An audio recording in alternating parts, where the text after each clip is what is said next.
माननीय अध्यक्ष महोदय,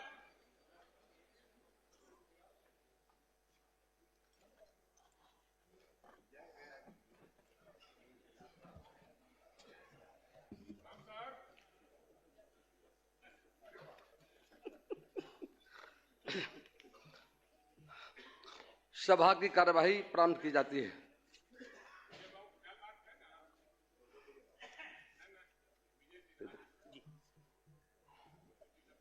माननीय मंत्री संसदीय कार्य विभाग।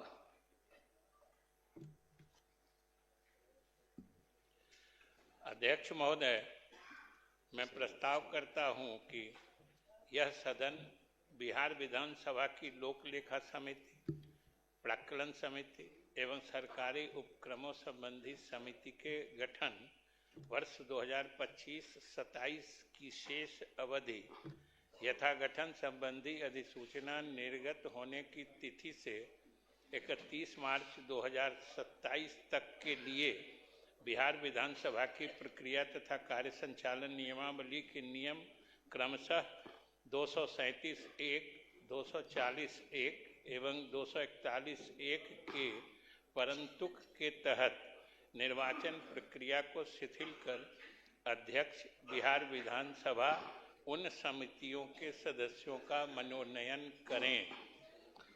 प्रश्न यह है कि यह सदन बिहार विधानसभा की लोक लेखा समिति, प्राक्कलन समिति एवं सरकारी उपक्रमों संबंधी समिति के गठन वर्ष 25 से 27 की शेष अवधि तथा गठन संबंधी सूचना निर्गत होने तिथि से 31 मार्च 27 तक के लिए बिहार विधानसभा की प्रक्रिया तथा कार्य संचालन नियमावली के नियम क्रमशः 237(a), 240(a) एवं 241(a) के परंतु के तहत निर्वाचन प्रक्रिया को शिथिल कर अध्यक्ष बिहार विधानसभा उन समितियों के सदस्यों का मनोनयन करें।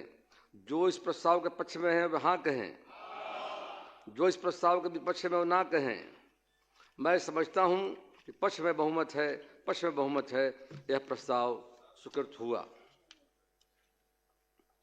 माननीय मंत्री संसदीय कार्य विभाग।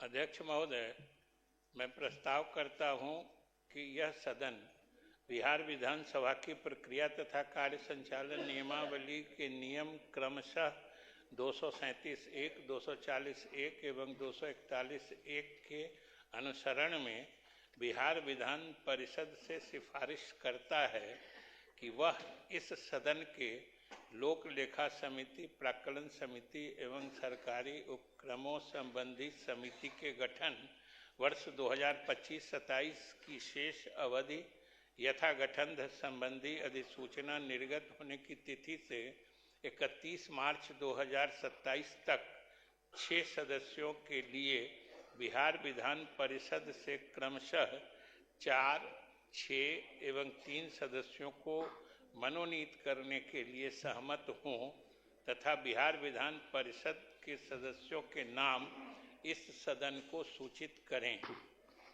प्रश्न यह है कि यह सदन बिहार विधानसभा की प्रक्रिया तथा कार्य संचालन नियमावली के नियम क्रमशः 237(a), 240(a) एवं 241(a) के अनुसरण में बिहार विधान परिषद से सिफारिश करता है कि वह इस सदन के लोक लेखा समिति, प्राक्कलन समिति एवं सरकारी उपक्रमों संबंधी समिति के गठन वर्ष 25 से 27 की शेष अवधि तथा यथा गठन संबंधी सूचना निर्गत होने की तिथि 31 मार्च 27 तक 7 सदस्यों के लिए बिहार विधान परिषद से क्रमशः 4, 6 एवं 3 सदस्यों को मनोनीत करने के लिए सहमत हों तथा बिहार विधान परिषद सदस्यों के नाम इस सदन को सूचित करे। जो इस प्रस्ताव के पक्ष में हाँ कहें, जो इस प्रस्ताव के विपक्ष में ना कहें। मैं समझता हूं कि पक्ष में बहुमत है, यह प्रस्ताव स्वीकृत हुआ। प्रभारी मंत्री सामान्य प्रशासन विभाग। अध्यक्ष महोदय, मैं भारत के संविधान के अनुच्छेद 323(2) के तहत बिहार लोक सेवा आयोग का वर्ष 2023-24 एवं 2024-25 का वार्षिक प्रतिवेदन की एक एक प्रति को सभा पटल पर रखता हूं। प्रभारी मंत्री जल संसाधन विभाग।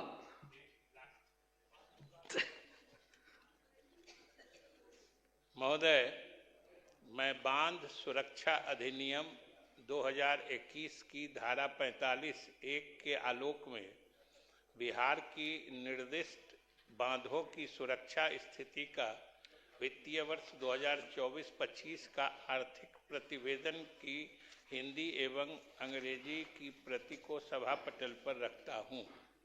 प्रभारी मंत्री पंचायती राज विभाग। माननीय अध्यक्ष महोदय, मैं प्रस्ताव करता हूं कि ग्रामीण विकास विभाग के संबंध में द्वितीय अनुपूरक व्यय विवरणी के अनुदान तथा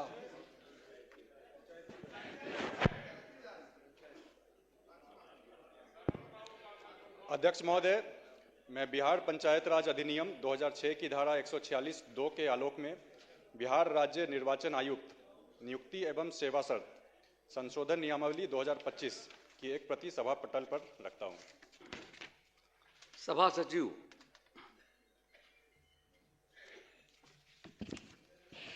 अध्यक्ष महोदय, बिहार विधानसभा की प्रक्रिया तथा कार्य संचालन नियमावली के नियम 267 के अंतर्गत मुझे प्रतिवेदित करना है कि विभिन्न विषयों के संबंध में पटल पर रखे गए विवरण के अनुसार 6 याचिकाएं प्राप्त हुई हैं। अब वित्तीय कार्य लिए जाएंगे। माननीय सदस्यगण, वित्तीय वर्ष 25-26 के द्वितीय अनुपूरक व्यय विवरण में सम्मिलित अनुदानों के मांगों का व्यवस्थापन होगा। उक्त विवरण में सम्मिलित अनुदानों के मांगों की कुल संख्या 43 है। आज इसके लिए एक ही दिन का समय निर्धारित है।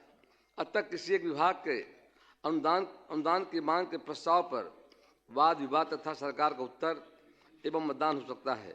मैं मांग संख्या 42 ग्रामीण विकास विभाग को लेता हूं, जिस पर वाद विवाद तथा सरकार का उत्तर एवं मतदान होगा। शेष मांगों का व्यवस्थापन गिलोटिन मुखबंध द्वारा किया जाएगा।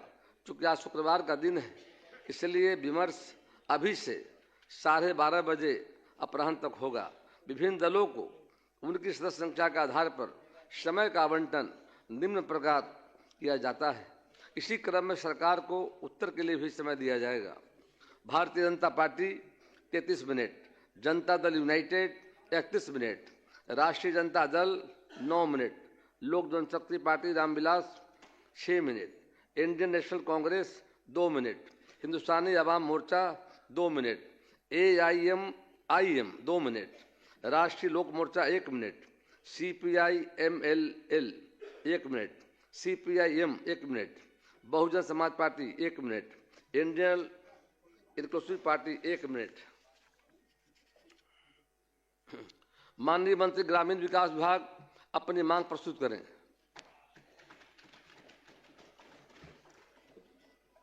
माननीय अध्यक्ष महोदय, मैं प्रस्ताव करता हूं कि ग्रामीण विकास विभाग के संबंध में द्वितीय अनुपूरक व्यय विवरण के अनुदान तथा नियोजन की मांग की अनुसूची में सम्मिलित योजनाओं के लिए 31 मार्च 2026 को समाप्त होने वाले वर्ष के भीतर भुगतान के दौरान जो व्यय होंगे उसकी पूर्ति के लिए बिहार विनियोग संख्या 2 अधिनियम 2025 एवं बिहार विनियोग संख्या 3 अधिनियम 2025 के उपबंध के अतिरिक्त 24,050 करोड़ 4,79,000 रुपये से अनधिक अनुपूरक राशि प्रदान की जाए। यह प्रस्ताव राज्यपाल की सिफारिश पर किया गया है। इस मांग पर माननीय श्री आलोक कुमार मेहता, श्री राहुल कुमार एवं कुमार सभी से कटौती प्रस्ताव प्राप्त हुए हैं, जो व्यापक हैं, जिन पर सभी माननीय सदस्य विचार विमर्श कर सकते हैं। माननीय सदस्य श्री आलोक कुमार मेहता का प्रस्ताव प्रथम है। अतएव माननीय सदस्य श्री आलोक कुमार मेहता अपना कटौती प्रस्ताव प्रस्तुत करें।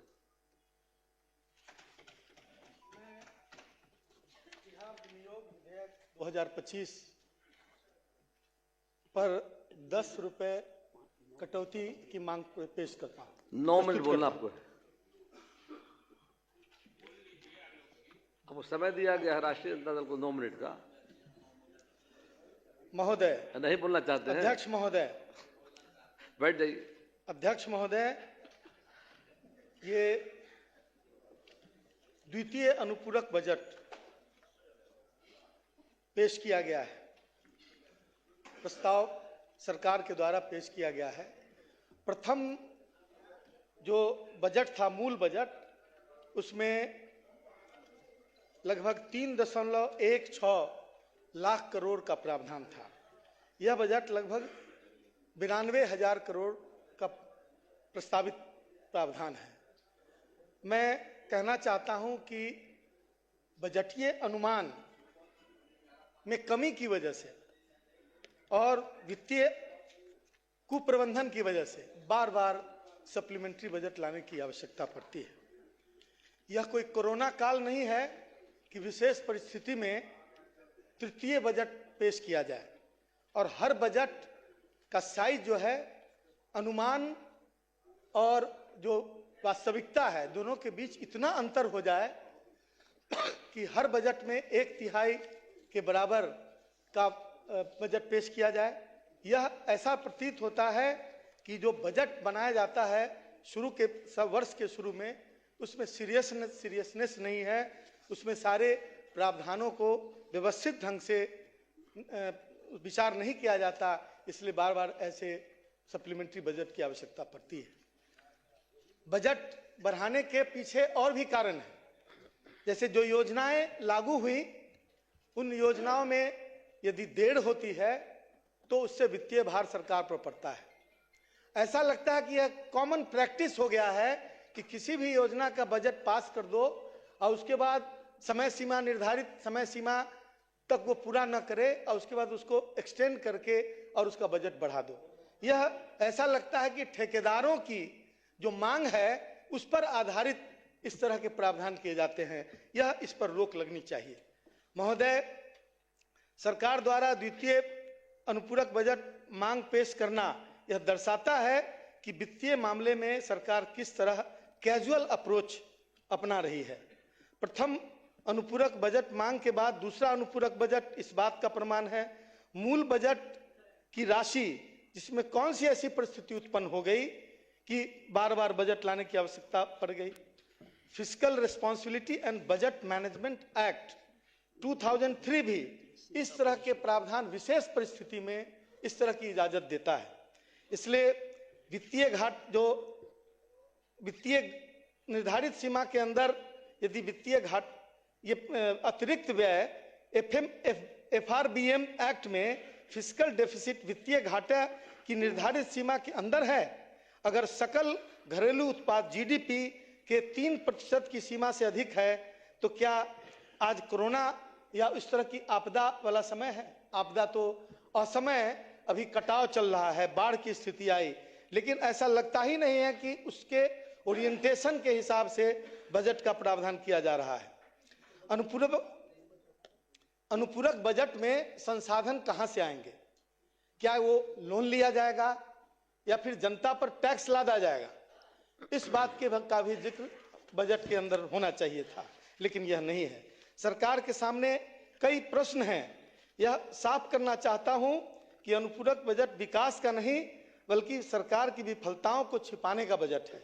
और वर्षों तक सरकार साल की शुरुआत में ही यदि अनुमान, आय व्यय का अनुमान सही ढंग से लगा ली होती तो इस तरह के बजट लाने की आवश्यकता नहीं होती। स्थापना एवं प्रतिबद्धता व्यय में वृद्धि का औचित्य समझ में आता है, लेकिन जहां तक योजनाओं पर व्यय का सवाल है, यह तार्किक प्रतीत नहीं होता।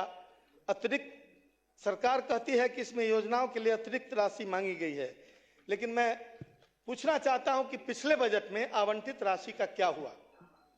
जहां प्रगति रिपोर्ट नगण्य है, जहां एक एक फाइल महीनों तक धूल फांक रही है, वहां नई राशि का मांगना जनता के आंखों में धूल झोंकने जैसा है। सबसे बड़ी बात है कि सरकार वित्तीय अनुशासन में फेल हो गई है। राजस्व संग्रह कमजोर है, केंद्र पर निर्भरता बढ़ रही है और सुधारों पर कोई ध्यान नहीं। क्या यही सुशासन है? क्या यही विकास की परिभाषा है? मेरा मानना है कि बजट केवल आंकड़ों का खेल नहीं होता। बल्कि यह सरकार की नीयत का आईना होता है। लेकिन यह अनुपूरक बजट, इस अनुपूरक बजट से स्पष्ट दिखाई पड़ता है कि सरकार के पास न दृष्टि है, न योजना है, न जिम्मेवारी है दिखाई पड़ रही है। राज्य के स्कूलों के हालात खराब हैं, शिक्षकों की कमी, अस्पताल में दवाओं की सुविधा में कमी, लेकिन बजट में इन जरूरतों को बहुत प्राथमिकता नहीं दी गई है। पिछले आवंटनों का हिसाब नहीं दिया गया, न ही निगरानी व्यवस्था को मजबूत की गई, न जवाबदेही। फिर से अतिरिक्त राशि की मांग का मतलब है कि सरकार भ्रष्टाचार और लीकेज पर नियंत्रण करने में असफल है। यह बजट बाढ़, सूखा, शहरों की यातायात एवं जल प्रबंधन की समस्या, ग्रामीण सड़कों के रखरखाव पर सरकार के पास कोई ठोस उत्तर नहीं है, जबकि जनता इन्हीं मुद्दों से परेशान है। सरकार विकास से ज्यादा राजनीतिक लाभ को ध्यान में रखकर निर्णय ले रही है। चुनाव को प्रभावित करने के लिए योजना बनाई जा रही है। महिला रोजगार योजना स्वागत योग्य है, लेकिन महिला रोजगार योजना की सस्टेनेबिलिटी क्या होगी, उसकी फाइनेंशियल सस्टेनेबिलिटी, आगे वह कैसे चलेगा? 2 लाख रुपया आप प्रति हर महिला को कैसे देंगे? और दूसरी तरफ यह भी कहना चाहता हूं कि 1 करोड़ 30 लाख महिलाएं हैं इस राज्य में, नहीं है, लगभग 6 करोड़ से ऊपर महिलाओं की संख्या है। बाकी महिलाओं को क्या हक नहीं है कि वो भी 10-10 हजार रुपया लें? क्या उनको हक नहीं है कि वो भी 2-2 लाख रुपया लें? इस बात का जवाब सरकार को देना होगा, क्योंकि बिहार की महिलाएं, जो बची महिलाएं हैं, वो भी इस बात के लिए अपेक्षा करती है। इसलिए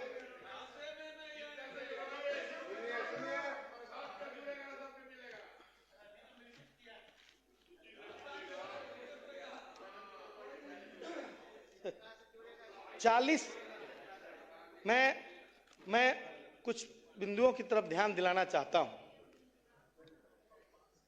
40 लाख लोग बिहार में ऐसी बस्ती में रहते हैं जिनकी संख्या 100 से अधिक है, और उनकी कनेक्टिविटी अभी तक मुख्य सड़क से नहीं हो पाई। क्यों नहीं हो पाई है? क्योंकि सरकारी जमीन नहीं है, उनके पास पैसा नहीं है जमीन खरीदने के लिए। और सरकार ने, हम लोग जब सरकार में शामिल थे, उसी समय ये योजना बनी थी कि हर उस तरह के मोहल्ले को सतत लीज पर जमीन लेकर और सरकार उस पर सड़क बनाएगी।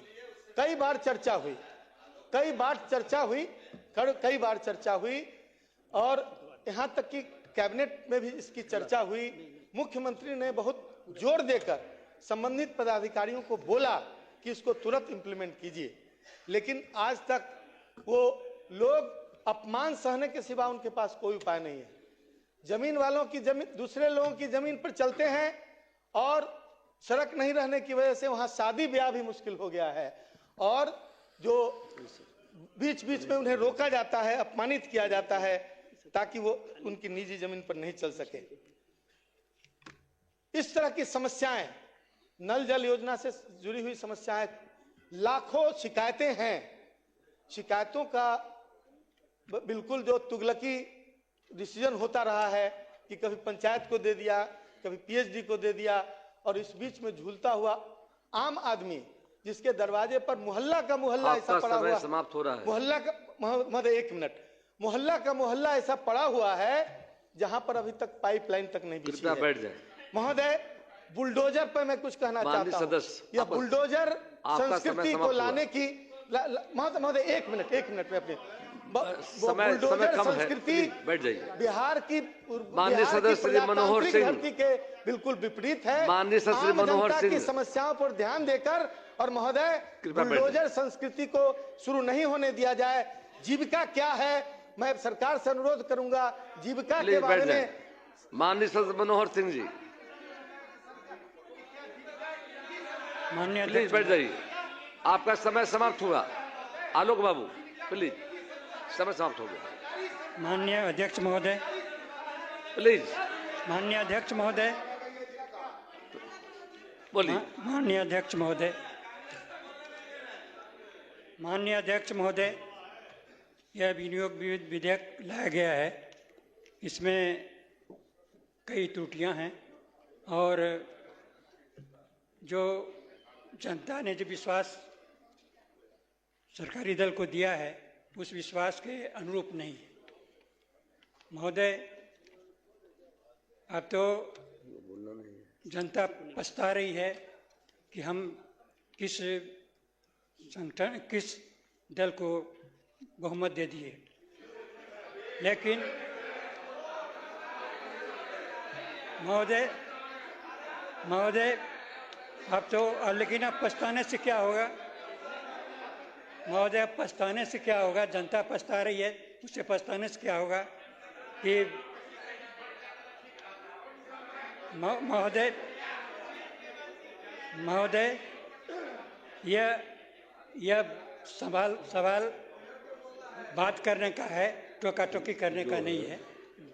तो मैं सिर्फ यह कहना चाहता हूँ कि आगे दिन पाछे गए गुरु से किया ने हेत, अब पछताए होत क्या जब चिड़िया चुग गई खेत। तो जब पछता रही है जनता पछता रही है। महोदय मैं यह कहना चाहता हूँ कि जो हमारे यहाँ अभी जो निर्वासित लोग हैं, जो विस्थापित लोग हैं, उनके समस्या के समाधान के लिए कोई प्रयास नहीं किया गया है। जो अभी कटाव है भी कट रहा है, बहुत जगह कट रहा है। हमारे क्षेत्र में भी कई जगह कटाव बाकी हो रहे हैं और हम लोगों ने प्रयास किया कि उस कटाव को रोका जाए, लेकिन उसकी भी कोई व्यवस्था नहीं हो सकी है। हमारे आपका समय समाप्त हुआ, कृपया बैठ जाएं। माननीय सदस्य श्री अख्तरुल ईमान जी, 2 मिनट। अध्यक्ष महोदय, मैं कटौती प्रस्ताव के पक्ष में बोलने के लिए खड़ा हुआ हूं। महोदय, ये सरकारी संवैधानिक कंपल्सन है कि जनता की राशि को खर्च करने के लिए असेंबली से उसका अनुमोदन कराया जाए, लेकिन ये सरकार की भी जिम्मेदारी है कि आवाम के गाढ़े खून और पसीने की कमाई से उसका उत्थान हो रहा है कि नहीं, ये देखने की जरूरत है। मौजूदा वक्त में जो इस वक्त खासकर रेवेन्यू डिपार्टमेंट के जरिए से जो वसूली की जा रही है कर्मचारियों के जरिए से और सर्किल ऑफिस के जरिए से, मैं समझता हूं कि बिहार में इससे पहले इतना बड़ा शोषण कभी नहीं हुआ है। मैं सरकार का आलोचक नहीं, बल्कि मैं चाहूंगा, मैं ईमानदारी के साथ अगर बोलें तो सत्ता और विपक्ष सारे लोग इस बात में सहमत हैं कि इस वक्त रेवेन्यू डिपार्टमेंट में बेइंतहा लूट हो रही है। मैं सरकार नए इरादों के साथ आई है, मैं आलोचना नहीं कर रहा हूं, इस पर काबू पाने की जरूरत है। जनता बहुत बेहाल है। मैं इस वक्त सीमांचल से आता हूं। सीमांचल में सबसे घनी नदियां हैं। 100 किलोमीटर के दरमियान में जो हिमालय के गोद में बहने वाले 300 किलोमीटर 400 किलोमीटर की बारिश और नदियों का पानी 10 से 15 किलोमीटर समाहित हो जाता है। कटाव बहुत अत्यधिक है। मैं जल संसाधन मंत्री का आभारी हूं कि उन्होंने पिछले दिनों में तवज्जो दी है। आइंदा भी सीमांचल के कटाव पर तवज्जो देने का काम करेंगे। महोदय, इस वक्त फ्लाईओवर्स बन रहे हैं, सरकार तरक्की कर रही है, लेकिन मैं कहूंगा कि अभी भी सीमांचल में 20, 25, 30, 40 किलोमीटर की दूरी पर पुलों का निर्माण नहीं हुआ है, उस पर तवज्जो देनी चाहिए। महोदय, मैं चूंकि ये सरकार कानून के राज की बात करती है, मैं माननीय मुख्यमंत्री हैं और सदन है, मैं गुजारिश करना चाहूंगा कि लोकतंत्र में जनप्रतिनिधियों का मान और सम्मान अपनी जगह पर है, लेकिन पिछले विगत कई वर्षों से अफसरशाही का जो एक चलन बढ़ा है महोदय, उससे सिर्फ ये नहीं कि आपके जनप्रतिनिधि अपमानित हो रहे हैं, बल्कि जनता का शोषण दोहन भी हो रहा है और जनता का काम सही तौर पर नहीं हो पा रहा है। बैठ जाएं, आपका समय समाप्त हुआ। एक बात मैं और कहूंगा, माननीय सदस्य श्री संदीप सौरभ जी, थोड़ी सी प्लीज बैठ जाइए, समय समाप्त हुआ। एक सर समय तय है। बिजली मंत्री यहाँ पर है सर, बिजली की हालत बड़ी खराब है सर, हमारे उस क्षेत्र का कमज। प्लीज बैठिए, हो गया आपका। अध्यक्ष महोदय, कटौती प्रस्ताव पर बोलने से पहले 1 मिनट बोलना है। एक बात कहना चाहेंगे। कल सदन में सरकार की तरफ से कहा गया कि मुख्य चुनाव आयुक्त ज्ञानेश कुमार की निष्पक्षता और कुशलता के चलते, उनके बेहतर चुनाव संचालन के चलते अंतर्राष्ट्रीय स्तर पर चुनाव की जो कमेटी है, चुनाव से संबंधित कमेटी, उसका चेयरपर्सन बनाया गया। हम नहीं मानते हैं कि माननीय संसदीय कार्य मंत्री ने सदन को गुमराह करने के लिए कहा है। संभव है कि ये संगत का भी असर हो। जैसे G20 जब भारत में हुआ तो कहा गया कि सरकार ने आयोजन करवाया। हम कहेंगे महोदय कि ये सिंपल एक प्रैक्टिस है, एक रोटेशन के तहत 2026 में भारत को मिलना था, ठीक वैसे ही जैसे आगे चल करके 2033 में वो किसी और देश को मिलना है, ट्यूनीसिया को मिलना है, वो अभी से तय है। तो सदन को गुमराह न किया जाए। दूसरी बात हम कहेंगे महोदय कि कल हमने जब कहा था तो माननीय मंत्री जी ने कहा कि ऑनगोइंग स्कीम के ऊपर ये नहीं होता है, पहले से कोई स्कीम होता है तो नहीं होता है। आचार संहिता का वो पैसा बांटने वाला सिस्टम खत्म नहीं होता है, लेकिन तमिलनाडु, आंध्र प्रदेश और तेलंगाना में पहले के स्कीम को रोके गए हैं महोदय। सदस्य तो सदन को गुमराह न किया जाए, ये हम कहेंगे महोदय। श्री अजय हम कुमार लोग जी के पास कम समय है, थोड़ा संरक्षण दिया जाए महोदय। प्लीज बैठिए, समय समाप्त आपको। प्लीज बोला जाए। हम पॉइंट ऑफ क्लैरिफिकेशन पे, माननीय सदस्य ने कहा कि उनको इस कारण नहीं मिला है, और आपने ये भी कहा कि हो सकता है उसमें ये भी कारण हो। आप अभी बोले हैं, अभी प्रोसीडिंग देख लीजिएगा, आपने जो बोला है अभी प्रोसीडिंग देख लीजिएगा। और जब आपके भी दिल में है कि हो सकता है ये भी कारण हो, तो मैंने तो उतना ही कहा था। धन्यवाद। माननीय सदस्य श्री अजय कुमार जी, प्लीज सर बैठे बैठे मत बोलिए भैया। माननीय अध्यक्ष महोदय, ग्रामीण विकास विभाग के बजट और फिर गिलोटिंग से सभी विभाग हैं, कटौती प्रस्ताव के पक्ष में मैं बोलने के लिए खड़ा हूं। ग्रामीण विकास विभाग का मूल रूप से जो काम होता है उसमें एक महत्वपूर्ण काम स्वच्छता मिशन है, और जिसमें मैं समझता हूं कि सरकार बहुत ही विकास की बात कर रही है, लेकिन स्वच्छता ग्राही का सिर्फ 3,000 रुपया महीने पर काम लिया जाता है, और वो भी उसका भुगतान 6 महीने में एक बार होता है या नहीं होता है, और वो काम भी शायद बिहार में आधे पंचायत में हो रहा है। इसके बारे में इसकी चर्चा होनी चाहिए थी। दूसरी बात हम कहना चाहता हूं कि आवास योजना भी आपके अंदर में आता है। आवास योजना पूरी तौर पर बिहार में भ्रष्टाचार का भेंट चढ़ जाता है। जब तक आपका मुलाजिम 25,000 से 50,000 रुपया अब नहीं लेता, तब तक किसी का मकान बनता नहीं, और नहीं बनने की स्थिति आपका समय समाप्त हुआ, कृपया बैठ जाएं। महत्वपूर्ण बात कह के मैं खत्म माननीय कर रहा हूं।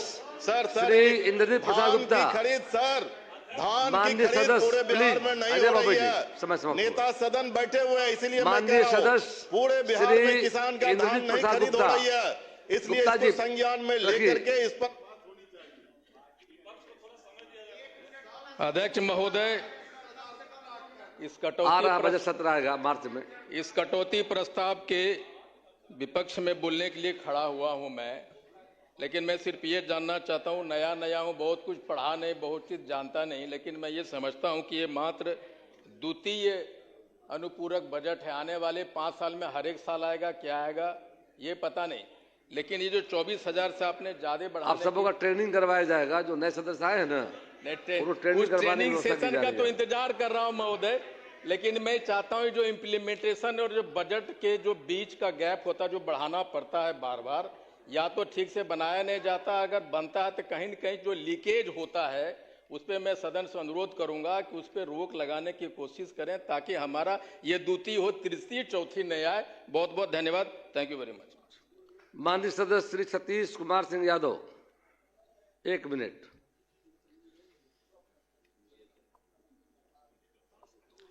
धन्यवाद अध्यक्ष महोदय जी, और मैं अपनी नेता सुश्री बहन कुमारी मायावती जी को भी आभार प्रकट करते हुए अपनी बात को शुरू करता हूं। महोदय, प्रधानमंत्री आवास योजना के तहत इसका इम्प्लीमेंट और अच्छे से अगर हो तो जो भी गरीब समाज के लोग हैं, सौर समाज के लोग, उन लोगों को भी बेहतर ढंग से जो है आवास योजना में सम्मिलित किया जाए। और साथ ही स्वच्छता के अंदर जो है माननीय अध्यक्ष महोदय जी, शौचालय का निर्माण जो भी पहले हुआ है तो बहुत सी उसमें लूट घसोट भी है, उसको जांच करके हर जगह शौचालय के निर्माण को भी बेहतर ढंग से महोदय इसको इम्प्लीमेंट कराया जाए। और साथ ही महोदय, ये विभाग की बात नहीं है, लेकिन हमारे यहाँ रामगढ़ विधानसभा में दुर्गावती नदी और करनासा नदी के तट पर बसे गांव बहुत से कटाव के कारण खतरे में है सर, तो उसका भी सर जांच करके उस कटाव को रोकने का उपाय किया जाए महोदय। मैं बस यही कह के अपनी बात को खत्म करता हूं। धन्यवाद। माननीय सदस्यगण, अब सरकार का उत्तर होगा। माननीय मंत्री ग्रामीण विकास विभाग।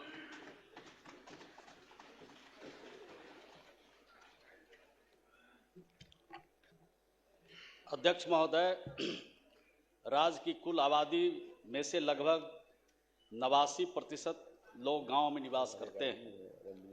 राज्य के गरीबों को बड़ा भरोसा है ग्रामीण विकास विभाग पर। राज्य में प्रधानमंत्री आवास योजना, मुख्यमंत्री आवास योजना, मुख्यमंत्री आवास सहायता योजना, मुख्यमंत्री वास स्थल क्रय सहायता योजना, मनरेगा लोहिया स्वच्छ बिहार अभियान, आधार पंजीकरण, सामाजिक अंकेक्षण, सोसाइटी विकास प्रबंधन संस्थान कार्यक्रम एवं जीविका संचालित किए जा रहे हैं। महोदय, जीविका समूह से अब तक राज्य में लगभग 1,40,00,000 के करीब महिलाएं जुड़ चुकी हैं। समूह में जुड़े के इच्छुक महिलाओं को शामिल करने की प्रक्रिया जारी है। आज जीविकोपार्जन के लिए अनेक प्रकार की योजनाएं चलाई जा रही है। राज्य उसका लाभ जीविका दीदी को मिल रहा है। महिला आत्मनिर्भरता की तरफ बढ़ रही है। आज बच्चों की पढ़ाई, दवाई, घर में उत्सव के लिए किसी को आगे हाथ पसारने की आवश्यकता नहीं है। बिहार के लोकप्रिय मुख्यमंत्री श्री नीतीश कुमार जी के 20 सालों के शासन में जीविका दीदी आत्म सम्मान के साथ जीने का अवसर मिला है। इसे भूला नहीं जा सकता है। अध्यक्ष महोदय, बिहार में 2006 में विश्व बैंक से ऋण लेकर जीविका योजना की शुरुआत की गई है।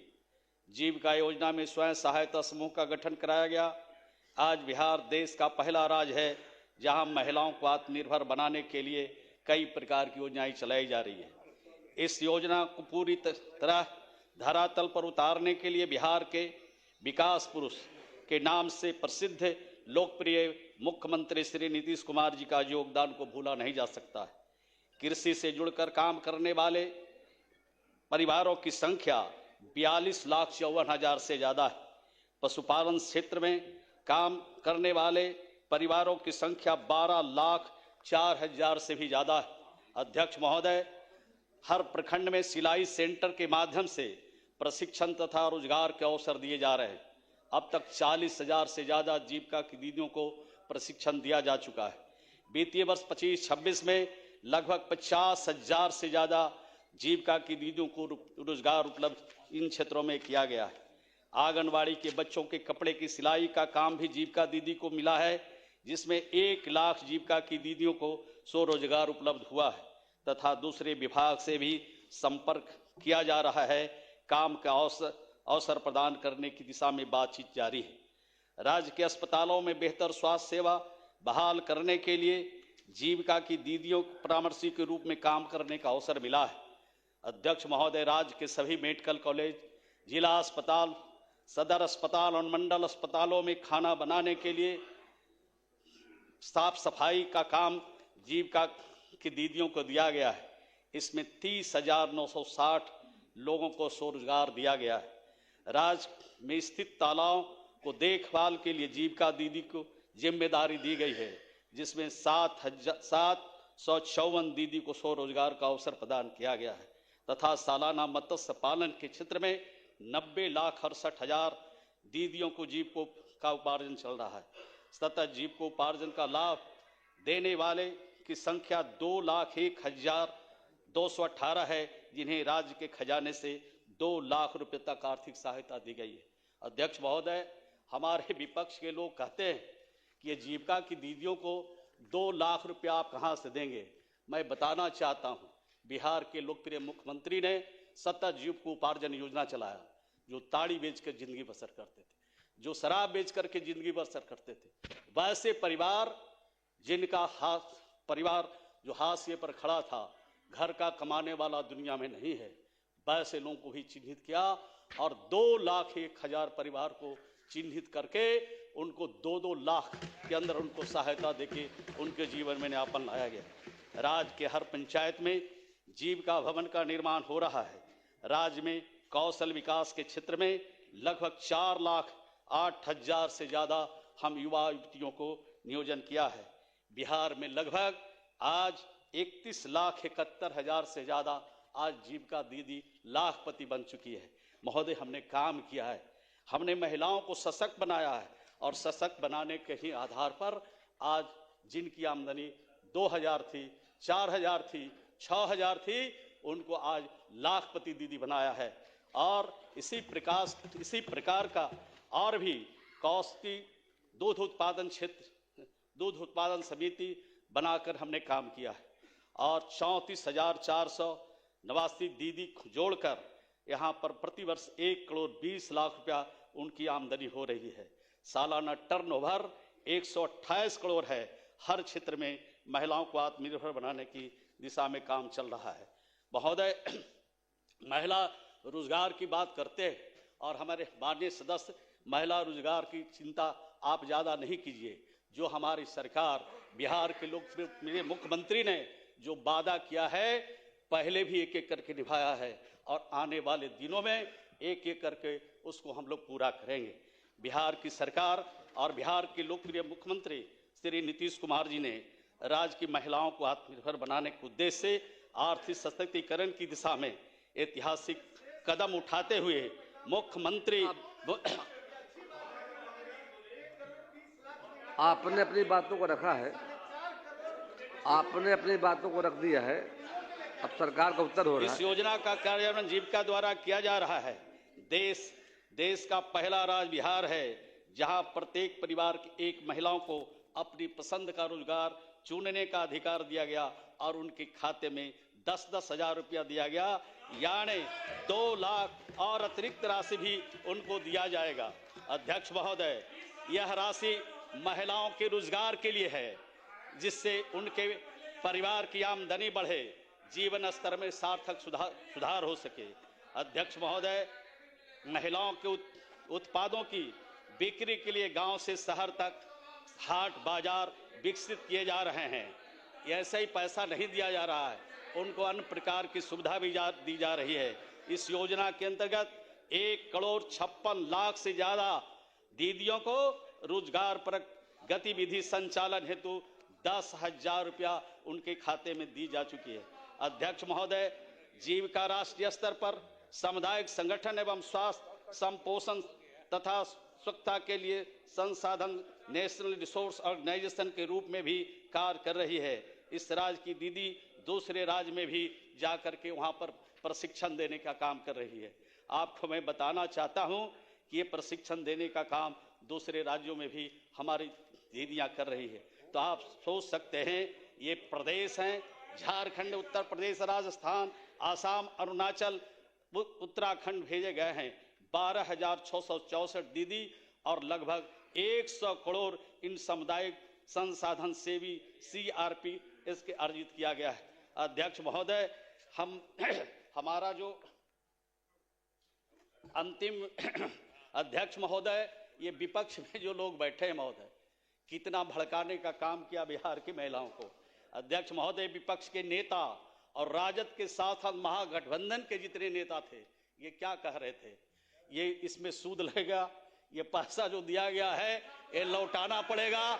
और ये बात विपक्ष के लोग कहते रहे, लेकिन विपक्ष के लोगों को कहने से कोई बिहार की महिला रोजगार योजना सफल करने में पूरी की है, परंतु इन्हें कामयाबी नहीं मिली, इनके झांसे में कोई नहीं आया। और जब हर महीने माई बहन मान योजना भी चला रहे थे, इनके बारे में मालूम है कि ये माई बहन मान योजना चलाते नहीं है, माँ बहनों को बिहार में नहीं पूरे देश में अपमानित करने का काम करते हैं। कहते थे कि 2,500 प्रति महीना आपको देंगे और कहते थे कि 30,000 एक मुश्त भी देंगे, लेकिन इनके झांसे में कोई आने वाला नहीं था। सभी महिलाओं ने इनकी बातों को एक सिरे से खारिज किया। महोदय, अध्यक्ष महोदय, राज्य में अपने कार्यकर्ताओं के माध्यम से ये फार्म भरवा रहे थे और फार्म भरवाने में महोदय 200-300 उगाही भी हो रही थी, ठगी का काम हो रहा था। कुछ राजनीतिक दल तो गारंटी ले रहा था महोदय और कार्ड बांट रहा था और नीतीश कुमार जी को फिनिश करने में लगा था। अध्यक्ष महोदय, नीतीश कुमार जी को जब फिनिश करने की अभियान चलाते हैं विपक्ष के लोग, नीतीश कुमार जी दोगुनी ताकत के साथ बिहार की जनता उनको बिहार में खिदमत करने का, सेवा करने का अवसर देती है। और बिहार में नीतीश कुमार जी ने जो 20 वर्षों में काम किया है, इनका जो मॉडल है, वो मॉडल के सामने विपक्ष पूरी तरह सफाया हो गया, फेल हो गया। और यही बात अगर कहते रहे सदन में तो आगे भी फेल होंगे। माननीय मुख्यमंत्री ने कहा था कि बोलते बहुत हो, थोड़ा कम बोलो, समझो, सच्चाई को सामने रखो। सच्चाई को सामने नहीं रखा तब 35 पर विपक्ष बैठ गया। महोदय, माननीय मुख्यमंत्री जी की बात को सुनना चाहिए। हमारा जो भाषण का पार्ट है उसको प्रोसीडिंग का पार्ट बनाया जाए महोदय। और मैं विपक्ष के माननीय सदस्य आलोक मेहता जी से अनुरोध करता हूं कि कटौती प्रस्ताव वापस लें। राज्य की महिलाओं को सशक्त बनाने के लिए और राज्य के गरीबों को आवास देने के लिए हम जब पैसा मांगते हैं तो आप कटौती करते हैं, तो जब आप कटौती करिएगा तो कैसे विकास होगा? तो राज्य की महिलाओं से आपको अगर दुश्मनी है, राज्य की महिलाओं से उनकी तरक्की पर आपको अफसोस है, तो निश्चित रूप से आपसे अनुरोध करता हूं कि अपना कटौती प्रस्ताव वापस लें और राज्य के विकास के लिए 24,050 करोड़ 4,79,000 रुपये खर्च करने की अनुमति सदन से प्रदान करने का अनुरोध करता हूं। माननीय सदस्यगण, अब सरकार का उत्तर समाप्त हुआ। क्या माननीय सदस्य श्री आलोक कुमार मेहता अपना कटौती प्रस्ताव वापस लेना चाहते हैं? प्रश्न यह है कि इस शिक्षक की मांग 10 रुपये घटाई जाए। जो इस प्रस्ताव के पक्ष में है वह हाँ कहें, जो इस प्रस्ताव के विपक्ष में ना कहें। मैं समझता हूं कि विपक्ष में बहुमत है, यह प्रस्ताव अस्वीकृत हुआ। अब मैं मूल प्रस्ताव लेता हूं। प्रश्न यह है कि ग्रामीण विकास विभाग के संबंध में द्वितीय अनुपूरक व्यय विवरण के अनुदान तथा नियोजन की मांगों की अनुसूची में सम्मिलित योजनाओं के लिए 31 मार्च 2026 को समाप्त होने वाले वर्ष के भीतर भुगतान के दौरान जो व्यय होगा उसकी पूर्ति के लिए बिहार विनियोग संख्या 2 अधिनियम 2025 एवं बिहार विनियोग संख्या 3 अधिनियम 2025 के उपबद्ध के अतिरिक्त 24,050 करोड़ 4,79,000 रुपये से अनधिक अनुपूरक राशि प्रदान की जाए। जो इस प्रस्ताव के पक्ष में हाँ कहें, जो इस प्रस्ताव के पक्ष में ना कहें। मैं समझता हूं कि पक्ष में बहुमत है, यह प्रस्ताव स्वीकृत हुआ, मांग स्वीकृत हुई जाकर। माननीय सदस्यगण, अब शेष अनुदानों की मांगे गिलोटिन के माध्यम से ली जाएगी। प्रश्न यह है कि द्वितीय अनुपूरक व्यय विवरण का अनुदान तथा नियोजन की मांगों की अनुसूची में सम्मिलित योजनाओं के लिए 31 मार्च 2026 को समाप्त होने वाले वर्ष के भीतर भुगतान के दौरान जो व्यय होगा उसकी पूर्ति के लिए बिहार विनियोग संख्या 2 अधिनियम 2025 एवं बिहार विनियोग संख्या 3 अधिनियम 2025 द्वारा स्वीकृत राशि के अतिरिक्त मांग संख्या 1 कृषि विभाग के संबंध में 395 करोड़ 32,42,000 रुपये, मांग संख्या 2 पशु एवं मत्स्य संसाधन विभाग के संबंध में 263 करोड़ 8,82,000, मांग संख्या 3 भवन निर्माण विभाग के संबंध में 784 करोड़ 62,92,000 रुपये, मांग संख्या 4 मंत्रिमंडल सचिवालय विभाग के संबंध में 587 करोड़ 67,10,000 रुपये, मांग संख्या 6 निर्वाचन विभाग के संबंध में 122 करोड़ रुपये, मांग संख्या 7 निगरानी विभाग के संबंध में 6 करोड़ 81,30,000 रुपये, मांग संख्या 8 कला संस्कृति एवं युवा विभाग के संबंध में 2 करोड़ 90,50,000 रुपये, मांग संख्या 9 सहकारिता विभाग के संबंध में 8 करोड़ 86,15,000 रुपये, मांग संख्या 10 ऊर्जा विभाग के संबंध में 7,264 करोड़ 67,58,000 रुपये, मांग संख्या 12 वित्त विभाग के संबंध में 22,530 करोड़ 60,12,000 रुपये, मांग संख्या 16 पंचायती राज विभाग के संबंध में 1,244 करोड़ 56,01,000 रुपये, मांग संख्या 17 वाणिज्य विभाग के संबंध में 1000 रुपये। मांग संख्या 18 खाद्य एवं उपभोक्ता संरक्षण विभाग के संबंध में 19 करोड़ 90 लाख रुपए। मांग संख्या 19 पर्यावरण वन एवं जलवायु परिवर्तन विभाग के संबंध में 188 करोड़ 98 लाख 84 हजार रुपये। मांग संख्या 20 स्वास्थ्य विभाग के संबंध में 3088 करोड़ 95 लाख 26 हजार रुपये। मांग संख्या 21 शिक्षा विभाग के संबंध में 15,725 करोड़ 7 लाख 30 हजार रुपये। मांग संख्या 22 गृह विभाग के संबंध में 711 करोड़ 87 लाख 18 हजार रुपये। मांग संख्या 23 उद्योग विभाग के संबंध में 858 करोड़ 37 लाख 77 हजार रुपये। मांग संख्या 25 सूचना प्रावैधिकी विभाग के संबंध में 152 करोड़ 66 लाख 52 हजार रुपये। मांग संख्या 26 श्रम संसाधन विभाग के संबंध में 65 करोड़ 99 लाख 99 हजार रुपये। मांग संख्या 27 विधि विभाग के संबंध में 104 करोड़ 1 हजार रुपये। मांग संख्या 30 अल्पसंख्यक कल्याण विभाग के संबंध में 66 करोड़ 12 लाख 1 हजार। मांग संख्या 31 संसदीय कार्य विभाग के संबंध में 4 करोड़ 82 लाख 61 हजार रुपये। मांग संख्या 32 विधानमंडल के संबंध में 3 करोड़ 47 लाख रुपये।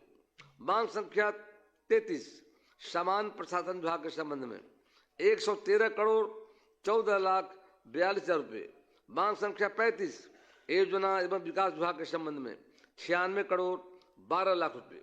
मांग संख्या 36 लोक स्वास्थ्य अभियंत्रण विभाग के संबंध में 150 करोड़ रुपये। मांग संख्या 37 ग्रामीण कार्य विभाग के संबंध में 1390 करोड़ 2 लाख 10 हजार रुपये। मांग संख्या 38 मद्य निषेध उत्पाद एवं निबंधन विभाग के संबंध में 50 लाख रुपये। मांग संख्या 39 आपदा प्रबंधन विभाग के संबंध में 9 करोड़ 63 लाख 56 हजार रुपये। मांग संख्या 40 राजस्व भूमि सुधार विभाग के संबंध में 15 करोड़ 68 लाख 47 हजार रुपये। मांग संख्या 41 पथ निर्माण विभाग के संबंध में 1261 करोड़ 21 लाख रुपये। मांग संख्या 43 विज्ञान प्रावैधिकी एवं तकनीकी शिक्षा के संबंध में 8 करोड़ 65 लाख 97 हजार रुपये। मांग संख्या 44 अनुसूचित जाति एवं अनुसूचित जनजाति कल्याण विभाग के संबंध में 198 करोड़ 77 लाख 37 हजार रुपये। मांग संख्या 45 गन्ना उद्योग विभाग के संबंध में 16 करोड़ 62 लाख 69 हजार रुपये। मांग संख्या 46 पर्यटन विभाग के संबंध में 15 करोड़ 53 लाख रुपये। मांग संख्या 47 परिवहन विभाग के संबंध में 145 करोड़ 3 लाख 82 हजार रुपये। मांग संख्या 48 नगर विकास एवं आवास विभाग के संबंध में 2345 करोड़ 97 लाख 73 हजार रुपये। मांग संख्या 49 जल संसाधन विभाग के संबंध में 1115 करोड़ 19 लाख 96 हजार रुपये। मांग संख्या 50 लघु जल संसाधन विभाग के संबंध में 12 करोड़ 4 लाख 28 हजार रुपये। मांग संख्या 51 समाज कल्याण विभाग के संबंध में 5,263 करोड़ 40 लाख 67 हजार रुपये। मांग संख्या 52 खेल विभाग के संबंध में 55 करोड़ 46 लाख 71 हजार रुपये जाकर से अनाधिक अनुपूरक राशि प्रदान की जाए। जो इस प्रस्ताव के पक्ष में है वे हाँ कहें, जो इस प्रस्ताव के विपक्ष में वे ना कहें। मैं समझता हूं कि पक्ष में बहुमत है, पक्ष में बहुमत है। यह प्रस्ताव स्वीकृत हुआ, सभी मांगे स्वीकृत हुई। अब विधायी कार्य लिए जाएंगे।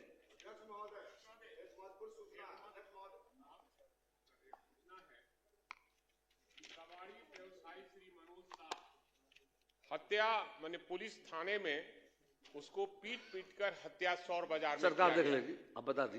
ये धन्यवाद। निश्चित तौर पर सरकार ने ध्यान, अब बस सरकार ने संज्ञान लिया है, बैठ जाइए। निश्चित तौर पर बिहार विनियोग संख्या 4 विधेयक 2025 प्रभारी मंत्री विधि विभाग।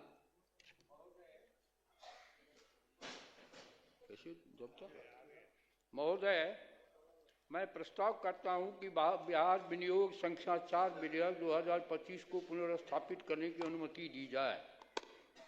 प्रश्न यह है कि बिहार विनियोग संख्या 4 विधेयक 2025 को पुनर्स्थापित करने की अनुमति दी जाए। जो उसके पक्ष में हाँ कहें, जो इसके विपक्ष में ना कहें। मैं समझता हूं कि पक्ष में बहुमत है, प्रस्ताव स्वीकृत हुआ, पुनर्स्थापित करने की अनुमति दी गई। प्रभारी मंत्री। मैं इसे पुनर्स्थापित करता हूं। यह प्रस्तावित हुआ। प्रभारी विचार का प्रस्ताव। प्रभारी मंत्री। मैं प्रस्ताव करता हूं कि बिहार विनियोग संख्या विधेयक 25 पर विचार हो। अध्यक्ष महोदय। हाँ, वो अच्छा नहीं, अभी ये बोल लेते हैं स्वीकृति में। अच्छा ठीक। प्रश्न यह है कि बिहार विनियोग संख्या 4 विधेयक 2025 पर विचार हो। जो उसके पक्ष में वहां कहें, जो उसके विपक्ष में ना कहें। मैं समझता हूं कि पक्ष में बहुमत है, विचार का प्रस्ताव स्वीकृत हुआ। अब मैं खंड से लेता हूं। प्रश्न यह है कि खंड 2 एवं 3 इस विधेयक का अंग बने। जो उसके पक्ष में वह हाँ कहें, जो उसके विपक्ष में ना कहें। मैं समझता हूं कि पक्ष में बहुमत है, प्रस्ताव स्वीकृत हुआ। खंड 2 एवं 3 इस विधेयक के अंग बने। प्रश्न यह है कि अनुसूचित विधेयक का अंग बने। जो उसके पक्ष में है वे हाँ कहें, जो उसके विपक्ष में वे ना कहें। मैं समझता हूं कि पक्ष में बहुमत है, प्रस्ताव स्वीकृत हुआ। अनुसूचित विधेयक का अंग बना। प्रश्न यह है कि खंड 1 इस विधेयक का अंग बने। जिसके पक्ष में वे ना हाँ कहें, जो इसके विपक्ष में है ना कहें। मैं समझता हूं पक्ष में बहुमत है, प्रस्ताव स्वीकृत हुआ। खंड 1 इस विधेयक का अंग बना। प्रश्न यह है कि प्रस्तावना इस विधेयक का अंग बने। जो इसके पक्ष में है वे हाँ कहें, जिसके विपक्ष में है वे ना कहें। मैं समझता हूं कि पक्ष में बहुमत है, प्रस्ताव स्वीकृत हुआ। प्रस्तावना इस विधेयक का अंग बनी। प्रश्न यह है कि नाम इस विधेयक का अंग बने। जो इसके पक्ष में है वह हाँ कहें, जो इसके विपक्ष में वे ना कहें। मैं समझता हूं पक्ष में बहुमत है, प्रस्ताव स्वीकृत हुआ। नाम इस विधेयक का अंग बना। स्वीकृति का प्रस्ताव। प्रभारी मंत्री। महोदय, मैं प्रस्ताव करता हूं कि बिहार विनियोग विधेयक संख्या 4 विधेयक 25 स्वीकृत हो। महोदय, वित्तीय वर्ष 25-26 का द्वितीय अनुपूरक व्यय विवरणी बिहार विधानमंडल में दिनांक 3 दिसंबर 25 को उपस्थापित किया गया। द्वितीय अनुपूरक व्यय विवरणी में 91,717 करोड़ 11,35,000 रुपये की राशि के लिए ये प्रस्ताव था। महोदय, कटौती प्रस्ताव के संबंध में आलोक जी ने जो अपना भाषण दिया उसका मैं कुछ कहना चाहूँगा। संविधान में क्यों सप्लीमेंट्री डिमांड की बातें रखी गई? क्यों? किसी भी विभाग के खर्चे का आकलन का एक एस्टीमेट तैयार किया जाता है। कभी बढ़ता है, कभी घटता है, कभी खर्च नहीं होता है। इसलिए सप्लीमेंट्री का प्रोविजन किया गया। ये कानूनी व्यवस्था है, मनचाही व्यवस्था नहीं है। दूसरी बात, पैसे कहाँ से आएंगे? क्या क्या बोल रहे हैं? क्या वक्त था जब एक जमाने में बिहार का बंटवारा हुआ तो भाषण होता था आलू लालू बालू बच गया, बिहार क्या खाएगा। अब 25-26 हजार करोड़ का बजट था। मुख्यमंत्री नीतीश कुमार के ज्ञान, विज्ञान और ईमान ने इस बजट को 3 लाख करोड़ से अधिक बढ़ाया। आदमी में अगर ईमान हो, चरित्र हो, ज्ञान हो तो पैसे की कमी नहीं होती है। पैसे का प्रबंध किया जाता है। जनता से पैसे लेके जनता में ही खर्च किया जाता है। कोई चारा घोटाला और बालू घोटाला नहीं होता। महोदय, मुझे स्मरण है, और बात बोलिएगा तो और मैं पोल खोलूंगा। बैठिए। इसलिए अध्यक्ष महोदय, ईमान का संकट नीतीश कुमार में नहीं है, इसलिए पैसे का प्रबंध भी होगा। और आज देश में जीएसटी लागू हो गई है। जीएसटी लागू होने के बाद बिहार कंज्यूमर स्टेट है। जितनी ज्यादा यहाँ बिक्री होगी, पैसे राज्य के खजाने में उतने आएंगे और भी उसको बेहतर प्रबंधन करके हम लोग पैसे जुटावेंगे। और जो वादा माननीय मुख्यमंत्री जी का है, एक एक को पूरा करेंगे, ये गारंटी है। इन्हीं शब्दों के साथ मैं सभी को धन्यवाद देता हूँ और आग्रह करता हूँ कि इसे पास करने की कृपा की जाए। प्रश्न यह है कि बिहार विनियोग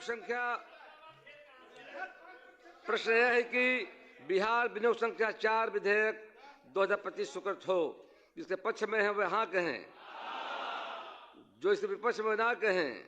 मैं समझता हूं कि पक्ष में बहुमत है। प्रस्ताव स्वीकृत हुआ।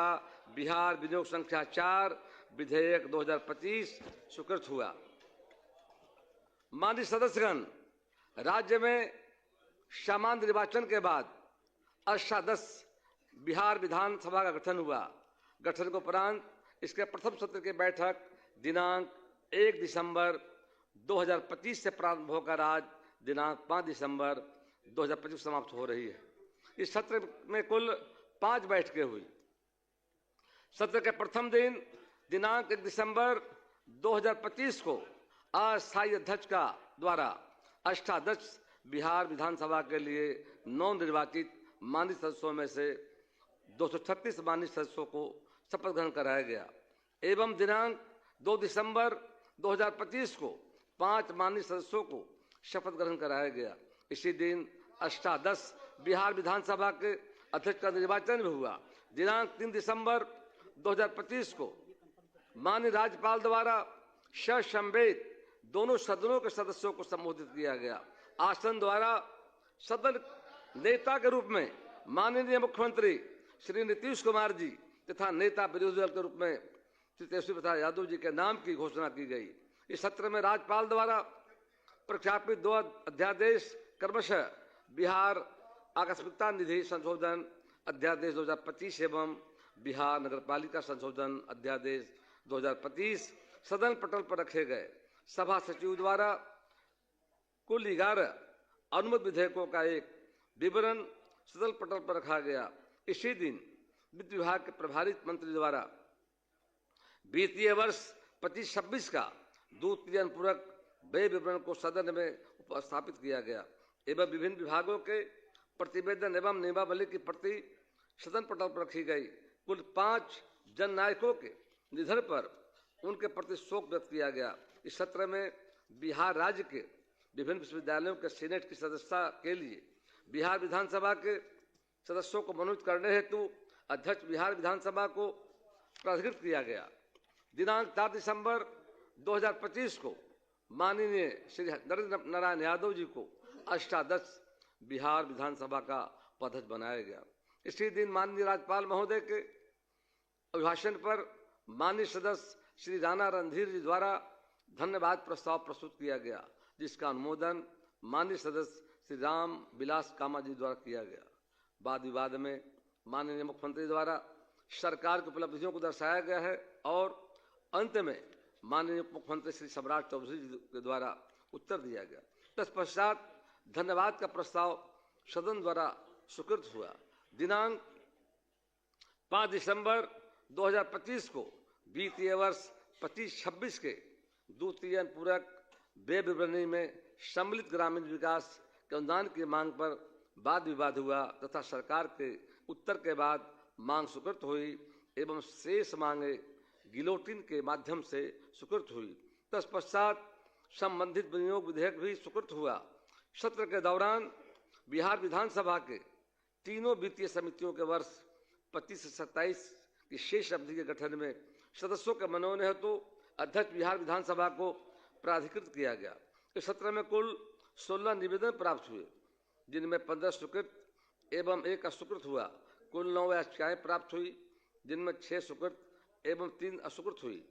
सत्र के संचालन में सहयोग के लिए माननीय मुख्यमंत्री जी, माननीय मुख्यमंत्रीगण, माननीय मंत्रीगण, नेता विरोधी दल एवं अन्य दलीय नेताओं के साथ साथ पक्ष प्रतिपक्ष के साथ सभी माननीय सदस्यों का मैं आभारी हूं। मैं विशेष रूप से आप सबों को साधुवाद देना चाहता हूं, क्योंकि आपके सहयोग से ही इस सत्र का संचालन अपेक्षाकृत अधिक सफलता से हो पाया है। आशा है कि आने वाले सत्र में भी पक्ष प्रतिपक्ष के आप सभी माननीय सदस्यों का सहयोग इसी तरह प्राप्त होता रहेगा एवं हम सभी अधिकतम जनहित साधने में सफल होंगे। समाचार प्रेषण में पत्र प्रतिनिधियों, समाचार agency, print media, electronic media ने जनमानस के बीच सदन की कार्यवाही सफलता से ले जाने का कार्य किया है। इस हेतु उन्हें भी साधुवाद देता हूँ।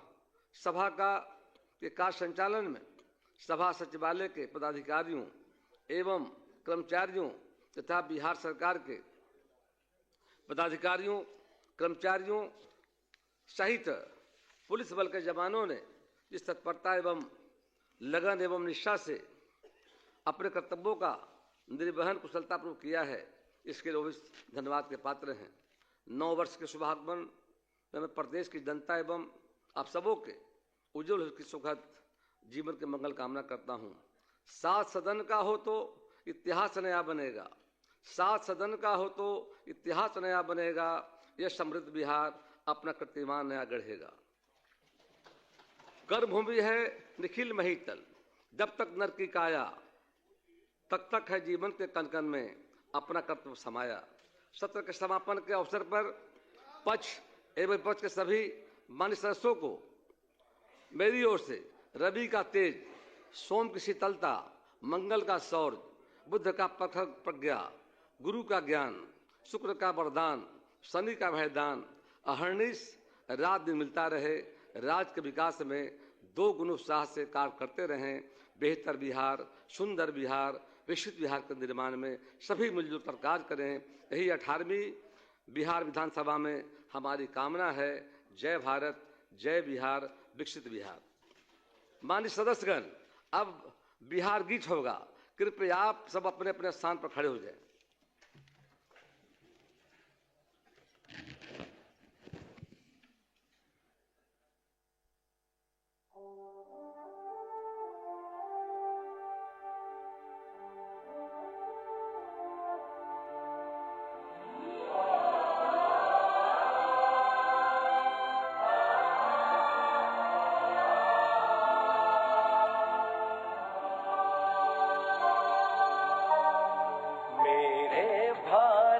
के कंठहार, तुझको शत शत वंदन बिहार। मेरे भारत के कंठहार, तुझको शत शत वंदन बिहार। तू वाल्मीकि की रामायण, तू वैशाली का लोकतंत्र, तू बोधिसत्व की करुणा है। तू महावीर का शांति मंत्र, तू नालंदा का ज्ञान दीप, तू ही अक्षत चंदन बिहार। तू है अशोक की धर्म ध्वजा,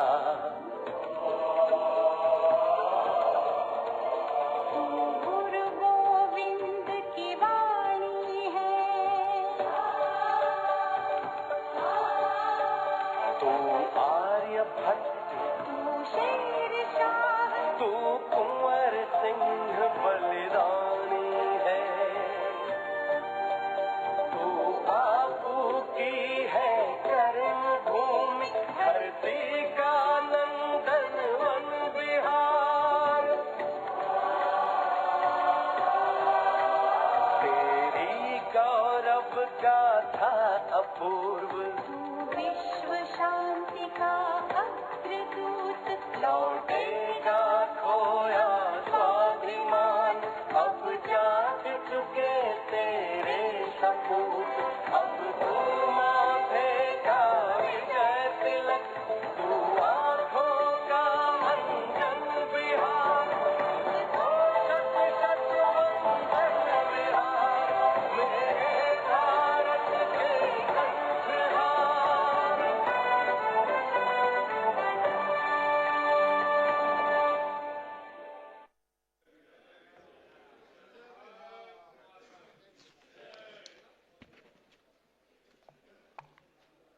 अब सभा की बैठक अनिश्चित काल के लिए स्थगित की जाती है।